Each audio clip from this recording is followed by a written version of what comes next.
Hi, this is Rob Rupel. I'm art director on Brother Bear, and it's a bit like being a lion tamer. Hi, I'm Byron Howard. I'm the supervising animator for Kenai as a bear, and being an animator on Brother Bear was kind of like being a lion and being tamed by Rob. When we first started looking at the characters, we really looked at the Inuits, the Eskimos. They had the most authentic look to the type of characters we were going after, as opposed to American Indians, which is a very different look. This is one of the early sketches of the two brothers. Really tried to keep a real Inuit feel to the characters when we were first starting out, knowing that as the process went along, you were going to lose more and more of that. We did look a lot of good photo reference, and they had all these crazy tattoos and face painting. This one really started to capture the flavor of what was going to become Kenai. Minimum face paint, the high forehead, the clothing's getting more simplified. And that's something we have to deal with in 2D animation, is simplifying the costume. This one's pretty much what Kenai started to look like in the design sketch. I'd say this is 90% of what he became. This is a turnaround of the Kenai human character, and we do these in animation so we can show our animation crew how to draw the character from every particular angle. The Kenai human character has a very similar shape to a standing bear, and that was a very intentional decision by the directors.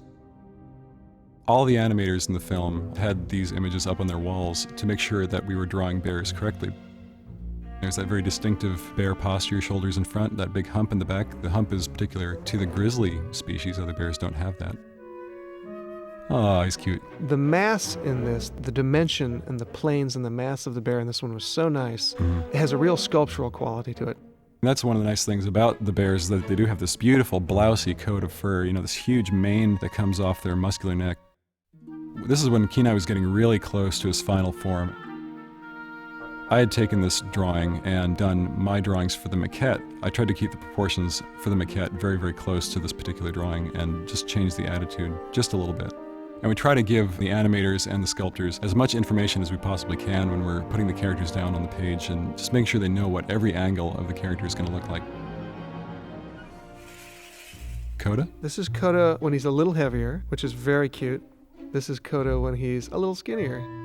They played around quite a bit with Coda's appearance, trying to determine how old he should actually appear, because he's supposed to be a little bit streetwise, and they figured if he was too young, then that really wouldn't make any sense, that he kind of knew his way around the forest.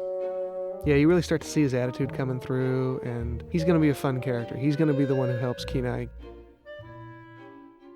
The moose. Yeah, once again, we started out with very naturalistic drawings of how they're designed, how they're made, how big their noses are. This is an early development drawing of Took, I suppose, nice attitude. Rut and Took. This kind of gives you a feeling of what kind of characters they are and what they do all day, and maybe not the brightest. But charming. This is from an early animation test of Rut. Look at these expressions, too. Yeah. They're just great. Took's a little bit bigger.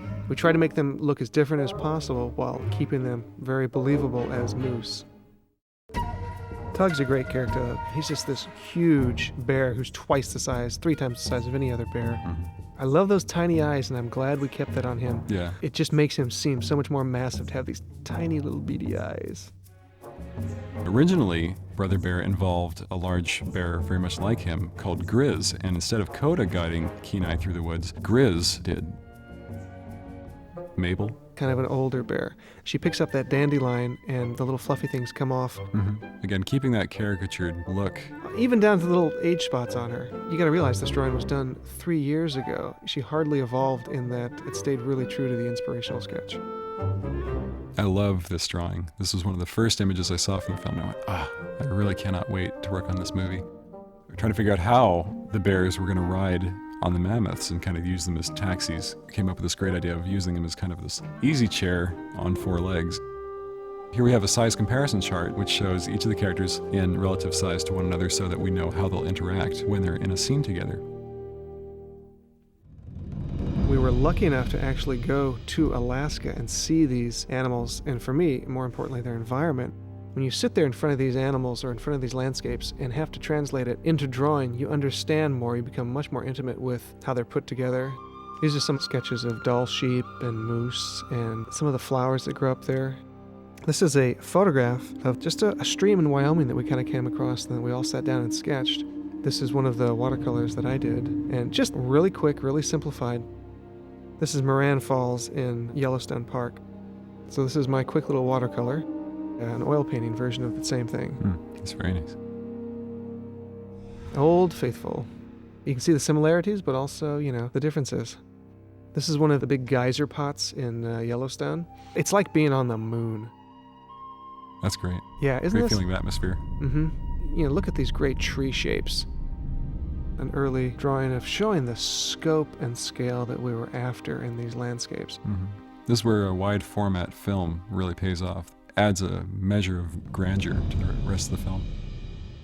Another drawing of this glacier that's encroaching upon this landscape. They come in, they flatten trees, and then they recede.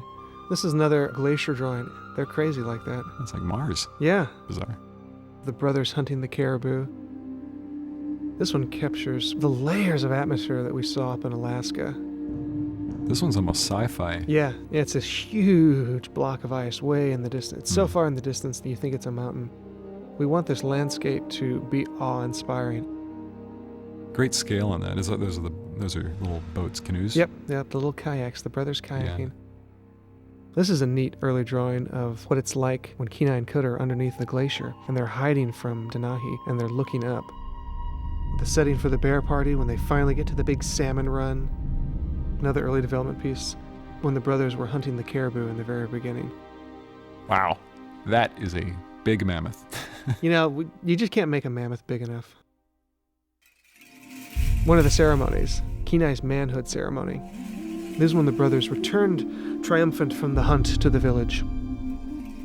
We looked through a ton of books on primitive architecture and found that a lot of people can build with bones and stuff, so we told the guys, well, try something, where you've got a couple mammoth tusks out front and maybe they put an elk skull on top. And this is an early design for the funeral pyre. This went through a lot of different iterations. We ended up using something like this in the film. It's actually a bunch of moose antlers tied to a big totem pole and set on fire, and you'll see during the funeral that there's several of these around. The original funeral moment here, we were going to have the funeral take place on an outcropping of rock. Our head of layout came up with this idea about, well, what if it's this crack in the rock? And we thought, oh, that's different. When we start getting the film a little further into production, they start pulling out particular scenes from the film. It's a really good way to figure out, is this going to work or not? Again, Grizz and Kenai. Which later became Coda. Beautifully lit, beautifully painted, just very atmospheric. Just has a great, quiet, grand feeling to it. We wanted our spirit animals to have that real sort of primitive cave painting feel to them. So this is an early caribou design. And this is one of the primitive designs for like a deer or an elk. This is a bison. This is really interesting just because of the negative space they use to form the horns, the lack of that line in the front of the horns that delineates the edge of the skull. One of the biggest design challenges in the film was, okay, how are these northern lights going to come down and turn this guy into a bear? And so we had a bunch of people work on several different concepts, and this is one of them. And I like this one. I like the grittiness and the texture of it.